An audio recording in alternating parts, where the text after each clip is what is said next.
Hey everyone, in this video, I'll show you how to optimize Google Chrome for multiple user profiles, and step by step.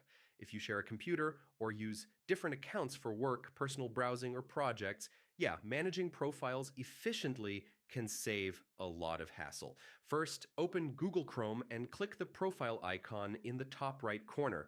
You'll see an option to add or manage profiles. Click Add, choose a name, and pick an icon. Each profile will have its own bookmarks, history, passwords, and settings, which keeps everything organized. Next, set up profile-specific settings.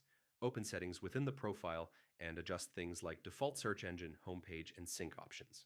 For work accounts, make sure sync is enabled with your work Google account.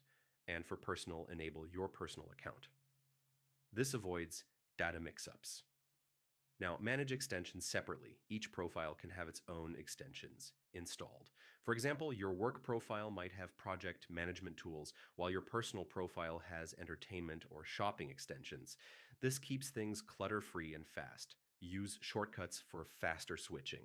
On Windows, you can pin Chrome profiles to the taskbar.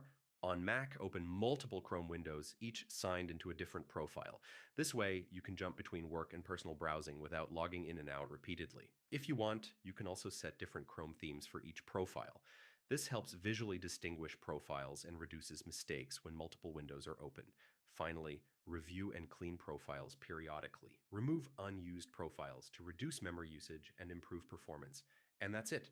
By creating profiles, customizing settings, managing extensions, and using shortcuts, you can optimize Google Chrome for multiple users effectively. If this guide helped you, like the video, share it with friends, and subscribe for more step-by-step Chrome tips.